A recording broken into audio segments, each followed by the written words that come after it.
शांती. आज आहे 4/12/23ची मुरली. महावाक्य आहे, गोड मुलांनो, तुम्हाला सद्गुरूचा सहज वशीकरण मंत्र मिळालेला आहे की गप्प बसून मामेकम अर्थात मज एकाची आठवण करा. मायेला अधीन करण्याचा हाच मंत्र आहे. प्रश्न आहे, सर्वात भोळा ग्राहक शिवबाबा आहेत ते कसे? उत्तर आहे, बाबा म्हणतात, मुलांनो, तुमच्याजवळ देहासहित जो काही जुना कचरा आहे तो मी घेतो. ते देखील तेव्हा जेव्हा तुम्ही मरणासन्न अवस्थेमध्ये आहात. तुमची सफेद वस्त्र देखील मृत्यूचीच निशाणी आहे. तुम्ही आता बाबांवर बळी चढता, मग बाबा तुम्हाला 21 जन्मांसाठी मालामाल करतात. भक्ती मार्गामध्ये सुद्धा बाबा सर्वांच्या मनोकामना पूर्ण करतात. ज्ञान मार्गामध्ये देखील सृष्टीच्या आदी मध्य अंताचे ज्ञान देऊन त्रिकालदर्शी बनवतात. गीत आहे, भोलेनाथ से निराला. ओम शांती. मुले भोलेनाथच्या सन्मुख बसलेली आहेत. व्यापारी लोक म्हणतात, असा कोणी कमी बुद्धीवाला भोळा ग्राहक असावा जो 1000-2000चा माल घेऊन आम्हाला खूप धन देऊन जाईल. अहो भगवान, आम्हाला असा ग्राहक मिळवून द्या. आता भोलानाथ बाबा येऊन मुलांना आदी मध्य अंताचे रहस्य समजावून त्रिकालदर्शी बनवत आहेत. माझ्यासारखा ग्राहक तुम्हाला कधी भेटू शकेल का? तुम्ही त्यांना अर्पण करता. भक्ती मार्गामध्ये खूप महिमा करता. भोलेनाथची महिमा होते. तुम मात पिता. ते येऊन राजयोग शिकवतात, राजाई देतात. बाबांना म्हणतात, हा जो जुना कचरा आहे तो आम्ही तुमच्यावर अर्पण करतो आणि तुम्ही आम्हाला 21 जन्मांसाठी मालामाल करता. सराफ असतात ना, मट्टा सट्टा करतात, कमिशन घेतात. हे बाबा देखील म्हणतात, हा तुमचा जो कचरा आहे देहासहित तो सर्व घेतो जेव्हा तुमची मरणासन्न अवस्था आहे. इथे तुम्हा ब्रह्माकुमारींचे कपडे सुद्धा पांढरे आहेत, जसे काही तुम्ही मेलेले आहात. मेलेल्यावर नेहमी पांढरी चादर घालतात, कोणताही डाग असू नये. यावेळेस सर्वांवर मायेचा काळा डाग लागलेला आहे. यालाच राहूचे ग्रहण म्हटले जाते. चंद्र देखील ग्रहण लागल्यामुळे काळा होतो ना, तर हे मायेचे ग्रहण देखील साऱ्या विश्वाला काळे करून टाकते. यामध्ये तत्व इत्यादी सर्व काही येतात. बाबा बसून समजावून सांगत आहेत, हा तुमचा राजयोग आहे. राजयोगाने स्वर्गामध्ये राज्य प्राप्त करायचे आहे. तुम्ही राजांचेही राजा बनता. नारायणी नशा असतो. नरापासून नारायण बनतात. लक्ष्मी नारायणाचे राज्य असते सतयुगामध्ये. तर जरूर मला शेवटीच यावे लागेल. ही वेळ आहे भक्ती मार्गाची. भक्ती मार्गामध्ये दारोदार डोके टेकवतात, धक्के खातात. भक्तांचा रखवाला आहे भगवान. ते येऊन भक्तीचे फळ देतात. सर्वजण भक्त तर आहेत, परंतु सर्वांना एकसारखे फळ मिळत नाही. कोणाला साक्षात्कार होतो, कोणाला पुत्रप्राप्ती होते अल्पकाळासाठी. तऱ्हेतऱ्हेच्या मनोकामना पूर्ण करतो. दुनियेमध्ये हे कोणाला माहीत सुद्धा नाहीये की भगवान राजयोग शिकवण्यासाठी आले आहेत असे समजतात. ते द्वापारमध्ये आले तेव्हा राजयोग शिकवला असणार. मग तिथे नरापासून नारायण कसे बनणार? आताच बाबा तुम्हाला राजयोग शिकवून राजांचाही राजा बनवतात. इथे तर तुम्हाला गप्प राहायचे आहे. मन मना भव हा सद्गुरूचा सहज वशीकरण मंत्र आहे. या मंत्रामध्ये खूप कमाई आहे. हा मायेला आपल्या अधीन करण्याचा मंत्र आहे. माया जीत जगत जीत. भक्ती मार्गवाल्यांचा आहे मन जीते जगत जीत. यासाठी ते हठयोग इत्यादी करतात. ते देखील जगत जीत बनण्यासाठी करत नाहीत, ते तर मुक्तीसाठी करतात. बाबा येऊन म्हणतात, मुलांनो, देहासहित सर्व धर्मांनी मी अमक्या धर्माचा आहे, अमका आहे, या सर्व गोष्टी सोडून स्वतःला आत्मा समजून मामेकम अर्थात मज एकाची आठवण करा. बस मी जे मत देत आहे त्यावर चाला.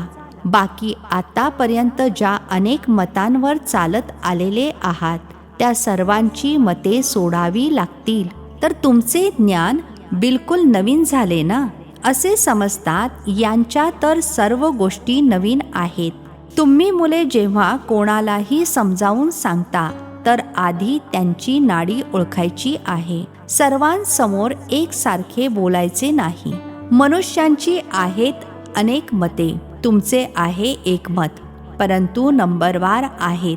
जे चांगल्या रीतीने योगमध्ये राहतात, धारणा करतात, ते नक्कीच चांगले समजावून सांगतील. कमी धारणावाले कमी समजावून सांगतील. कोणीही असो, त्यांना एकच साधी गोष्ट समजावून सांगा. भले गृहस्थ व्यवहारामध्ये राहा, परंतु कमल पुष्प समान. तुम्हाला माहीत आहे, कमळाच्या फुलाला मुले बाळे खूप असतात आणि उदाहरण देखील त्याचेच दिले जाते. बाबांना देखील मुले बाळे तर पुष्कळ आहेत. कमळाचे फूल स्वतः पाण्याच्या वर राहते, बाकी मुले बाळे खाली राहतात. हे उदाहरण चांगले आहे. बाबा म्हणतात, गृहस्थ व्यवहारामध्ये राहा, परंतु पवित्र राहा. ही गोष्ट झाली पवित्रतेवर. ते देखील या अंतिम जन्मांसाठी पवित्र राहून मामेकम अर्थात मज एकाची आठवण करा.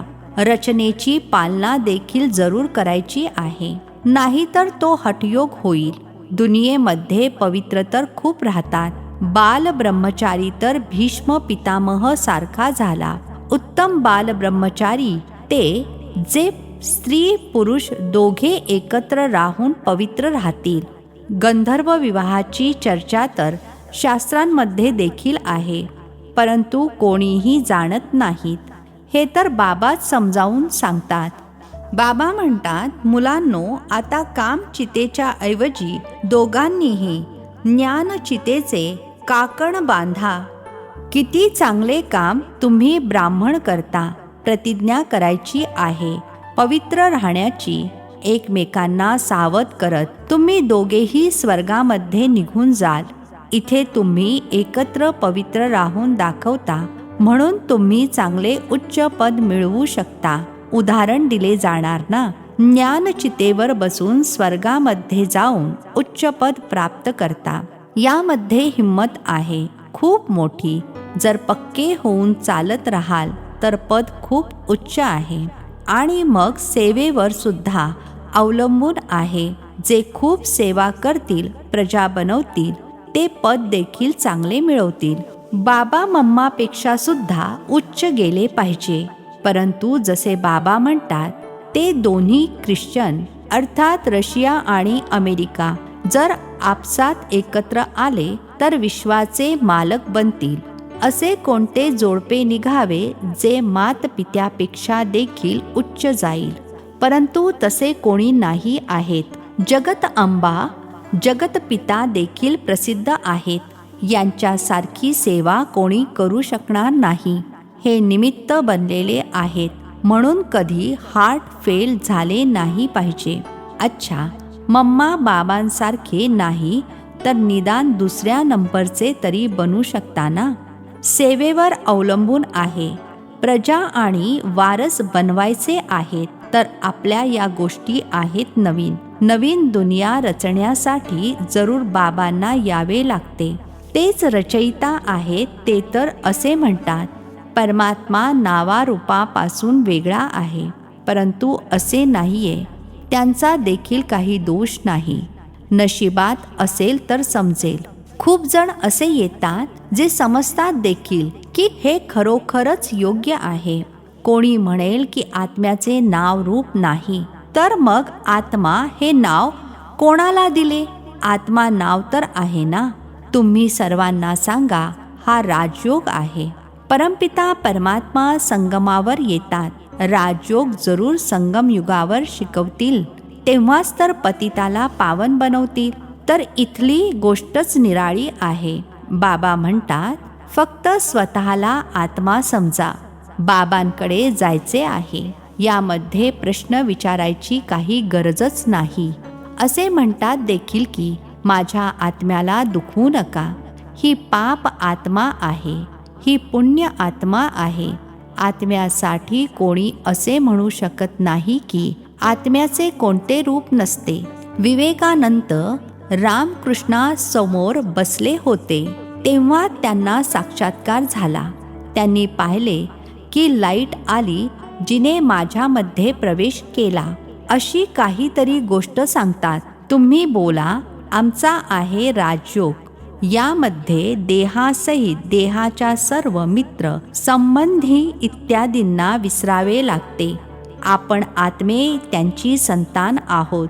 आपसामध्ये ब्रदरहूड अर्थात बंधुभाव आहे. जर सर्वजण फादर झाले तर मग फादरनेच फादरची प्रार्थना केली असती. आता आम्ही राजयोग शिकत आहोत. हा आहे राजांचाही राजा बनण्याचा योग. आता तर राजाई नाही आहे. तर समजावून सांगायचे आहे की आम्ही शांतीमध्ये राहून फक्त शिवबाबांची आठवण करतो. स्वतःला शरीरापासून न्यारे समजतो. आत्मा म्हणते, मी एक शरीर सोडून दुसरे घेते. तर नॉलेजचा संस्कार आत्म्यामध्ये असतो ना. चांगला किंवा वाईट संस्कार आत्म्यामध्ये आहे. आत्मा निर्लेप नाहीये, हे समजावून सांगायचे आहे. आत्मा पुनर्जन्मामध्ये येते. पुन्हा पुन्हा शरीर घ्यावे लागते. आत्मा स्टार प्रमाणे आहे, भुरकुटीच्या मध्यभागी राहते. आत्म्याचा साक्षात्कार झाला तर ते असे समजले की यांच्यामध्ये इतकी ताकद आहे, ज्याद्वारे मला आत्म्याचा साक्षात्कार घडविला. आता आत्मा तर भुरकुटीच्या मध्यभागी राहते. साक्षात्कार केला काय आणि नाही केला काय, काही फरक पडतो? आत्मा स्वतः म्हणते, मी स्टार आहे. माझ्यामध्ये 84 जन्मांचा पार्ट आहे. जर 84 लाख जन्म असतील तर इतके संस्कार होतील की माहीत नाही काय होईल. 84 जन्म मानू शकतो, 84 लाख तर मानू शकत नाही. आता आपण पावन बनत आहोत. बाबांनी आपल्याला नरापासून नारायण बनण्यासाठी पवित्र बनवले आहे. याचा खूप मोठा अभिमान वाटला पाहिजे. तुम्हाला कोणाशीही डिबेट करण्याची अर्थात वाद घालण्याची आवश्यकता नाही. देहासहित देहाचे सर्व धर्म त्यागून स्वतःला आत्मा अशरीरी समजायचे आहे. भले आपण शास्त्रे इत्यादी वाचलेली आहेत, परंतु चर्चा कशासाठी करायची? जेव्हा बाबांनी सांगितले आहे मामेकम अर्थात मज एकाची आठवण करा, आणि दुसरी आज्ञा आहे गृहस्थ व्यवहारामध्ये कमलपुष्प समान पवित्र रहा. योग अग्नीनेच पापे भस्म होतील. भगवानुवाच आहे, भगवान देखील परम आत्मा आहे. त्यांना देखील स्टार म्हणणार. खूप पॉइंट्स आहेत जे एकाच वेळी सांगू शकत नाही. व्यक्ती पाहून युक्तीने सांगायचे आहे. बोला, आम्ही देखील शास्त्र वाचतो, परंतु बाबांचा आदेश आहे की सर्व काही विसरून मामेकम अर्थात मज एकाची आठवण करा.